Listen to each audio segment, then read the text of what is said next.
షాద్ నగర్ వైపు ఉన్న మన స్వర్గసీమ వెంచర్లో ప్లాట్లు కొన్న వాళ్ళంతా సంతోషంగా ఉన్నారు. ఒక్కసారి విజిట్ చేయండి. బాగా అంటే బెస్ట్ క్వాలిటీస్ ఏంటి అంటే బ్రోలో? అంటే ఇప్పుడు నిజంగా మీరు చెప్పేటట్టు ఏ రిలేషన్‌షిప్ అయినా సరే మ్యూచువల్ అండర్‌స్టాండింగ్. యెస్. అంత పెళ్లి వరకు ఎళ్ళే రిలేషన్‌షిప్‌లేవీ లేవు. యాహ్! మన నౌ ఏ డేస్‌లో చూస్తే. అస్సలు. సో, అలాంటిది మ్యారేజ్ చేసుకొని దాదాపుగా 12 ఇయర్స్ అవుతుందా? యాహ్! 12 ఇయర్స్. 12 ఇయర్స్ ఈ మ్యారేజ్ రిలేషన్‌షిప్‌లో మీ ఇద్దరి మధ్య వచ్చే గొడవల్ని ఎలా బ్యాలెన్స్ చేసుకునేవాళ్ళు? సో, రిలేషన్‌షిప్‌ని ఎంత స్ట్రాంగ్‌గా చేసుకోగలిగారు? అసలు ఒక హస్బాండ్ వైఫ్ రిలేషన్, ఒక లవ్ అనే రిలేషన్ ఇంత స్ట్రాంగ్‌గా ఉండడానికి మెయిన్ రీజన్స్ ఏంటి? నన్నడిగితే ఫస్ట్ మన ఇండియన్ కల్చర్ లాగా వేరే కంట్రీలో వాళ్ళది చూస్తే ఫస్ట్ నిన్ను నువ్వు లవ్ చేసుకో. మనది మనం ఇష్టపడ్డాకే మిగతా వాళ్ళని ఇష్టపడగలుగుతాం. సో, హ్మ్. నాకు నేను టైమ్ ఇచ్చుకుంటా. ఒకరికొకరు రెస్పెక్ట్ ఇచ్చుకోవడం. అండ్ ఆ లవ్ అనేది కొంచెం గట్టిగుంటే వదిలిపోరు ఎక్కడికి. అస్సల ఛాన్సే లేదు. ఒకరి మీద ఒకరికి అంత ఎమోషనల్ బాండింగ్ ఉండాలి. ఓకే. అండ్ నన్నడిగితే అదే. దూరంగా ఉన్నా కూడా నా కోసం ఒక మనిషి ఉన్నాడు. అండ్ ఆయనలో నాకు బాగా నచ్చే విషయం ఏంటని అన్నారు గదా! ఓపిక. నేనెంత ఓరని భరిస్తాడు. అండ్ నేను గొడవ పడితే నేను వెంటనే మాట్లాడడానికి ఇట్లా గొడవైంది. 1 అవర్‌కి ఇక నాకు కోపం వస్తుంటది. మాట్లాడొచ్చు కదా! అలిగాను కదా! వచ్చి బుద్ధగరిచ్చు కదా!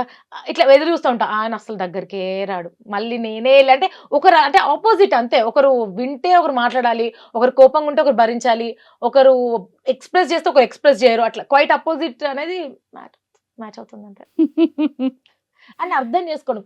ఇప్పుడు నేనున్న ప్రొఫెషన్‌కి నేను ఆర్‌జే ఇంటర్‌వ్యూస్ తీసుకుంటూ ఉంటాను. టైం కుదరదు. కిడ్స్ తోటి ఇంత బిజీ ఉన్నా కూడా అన్నిటికి ఓకే. ఇప్పుడు ఇంటర్‌వ్యూ లేట్ అవుతుందా? ఓకే. సరే. ఈరోజు స్పెషల్ అకేషనా? ఓకే. సరే నేను చూసుకుంటాలే కిడ్స్‌ని. ఆ అండర్‌స్టాండింగ్ ప్రతి వుమెన్‌కి ఆ అండర్‌స్టాండింగ్ కావాలి. రాంగానే "వచ్చావా? లేట్ అయిందా? ఎందుకు ఇంతసేపు?"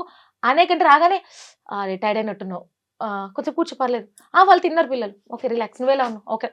ఆ అటెన్షన్ రావాలి. అప్పుడే అరే! ఈ మనిషి కోసం ఎన్ని రోజులైనా వెయిట్ చేస్తా బై అన్నట్టు ఉంటుంది. Very good. అప్పుడే ఆ ఆ లవ్ కూడా కనిపిస్తది. అదే గదా! ప్రేమ ఉంటేనే ఏ పర్సన్ అయినా అలా చేయగలుగుతారు. అదే. సో, ఇంకా మళ్ళీ బ్యాక్ టు మీ ప్రొఫెషన్‌కొస్తే యాహ్! అసలు ఈ ఆర్‌జేగా ఎన్ని ఇయర్స్ జర్నీ? హ్మ్. సేమ్ 11 ఇయర్స్, 11, 12 ఇయర్స్ అవుతుంది. సో, మిర్చిలో జాయిన్ అయిన 1 ఇయర్‌కే మ్యారేజ్ అయిపోయింది. దెన్ బాబు, ఆ తర్వాత పాప. సో, 12 ఇయర్స్ అసలు తెలియలేదు. ఎక్కడ వలేసారు? మా ప్రీవియస్ కంపెనీలో తను ఐటీ ఎంప్లాయీ అన్నమాట. IT side. మనమేమో ఓహ్! మీరు కూడా బిఫోర్ ఐటీలో చేసేవాళ్ళా? ఆ!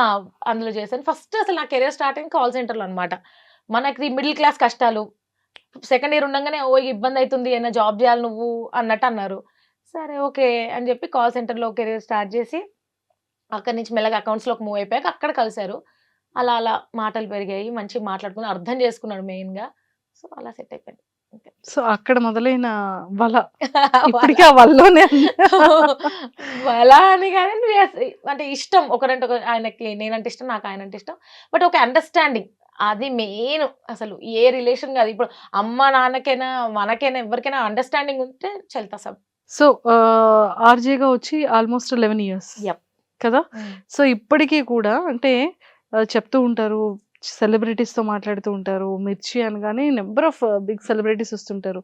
వెంకటేష్ గారొచ్చారు. అండ్ సాయి పల్లవి గారు కూడా వచ్చారు. విజయ్ దేవరకొండ విజయ్ అందరి దేవరకొండ. ఇంటర్‌వ్యూస్ తీసుకుంటాం. యాహ్! యాహ్! అందరి ఇంటర్‌వ్యూస్ ప్లానెడ్‌గా చక్కగా మంచిగా చేసే ఉంటారు. యెస్. సో, ఒక్కొక్క సెలబ్రిటీతో మీకున్న అనుబంధం గాని, ఎక్స్‌పీరియన్స్ గాని, మెమరబుల్ మొమెంట్స్‌ని షేర్ చేసుకోండి. వెంకటేష్ గారు నేను మిర్చిలో జాయిన్ అయినాక 'గురు' మూవీకొచ్చారనమాట. సో, తెలుసు కదా! కొత్త మనకి ఫీల్డ్ అనేది తెలీదు. అసలు ఏది తెలీదు. జస్ట్ ఏదో అమ్మాయి వచ్చాను. అంటే చెయ్యాలన్న ఇది లోపలుంది గానీ, మన దాంట్లో మనం కొత్తోళ్ళ పోతే ఏం మంచిగున్నావా? అంతా బానేనా? అంటాం. హాయిగానే షేక్ హ్యాండ్ హాయ్ అని చెప్పి షేక్ హ్యాండ్ ఇచ్చి, హగ్ ఇచ్చి కొంచెం అది మనకేం తెలీదు. సో, నేను అట్లనే ఉన్నా.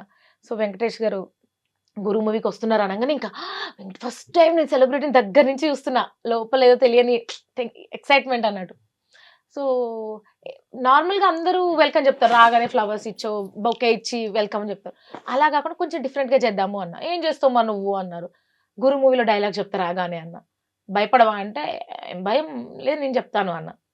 వెంకటేష్ గారు ఇట్లా నడుచుకుంటూ వస్తున్నారు. సేమ్ 'గురు' మూవీలో బాక్సింగ్‌ది ఉంటది కదా! సేమ్ అట్లే సెటప్ ఏసి నేను 2 గ్లౌజులేసుకొని ఆయన రాగానే, "ఓయ్ గురు! ఏంటి నేను ఇష్టమా లేదా, ఏదో ఒకటి చెప్పుకురో, అదే స్టైల్లో ఉన్నా. అందరు సైలెంట్. నాకేమో టెన్షన్. ఇప్పుడు ఆయన ఎంతగానే ఉన్నారు రివర్స్ లో అంటే లవ్వుతిలో చూసి లవ్ యూ టూ అని ఫ్లవర్స్ తీసేసుకున్నారు. వెంకీ మామతో నేను లవ్ యూ టూ చెప్పించుకున్నా అని చెప్పి ఇక ఆ రోజు మొదలైంది. సో అప్పటిదాకా కొంచెం సెలబ్రిటీస్ అంటే కొంచెం భయం, జంకు ఉండేది. ఒక్కసారి మన వెంకీ మామని కలిసాక హీ సో స్వీట్. అప్పుడు అర్థమైంది అందరూ మనలానే, మనమే వాళ్ళని దూరం పెట్టుకున్నాం. అమ్మో అని దూరం పెడతాం కానీ దే ఆర్ లైక్ అస్, మనలానే మాట్లాడతారు, మనలానే ఉంటారు. మేబీ కొంచెం లైఫ్ స్టైల్ డిఫరెంట్ ఉండొచ్చు కానీ they are like us only. Devarakonda గారు, విజయ్.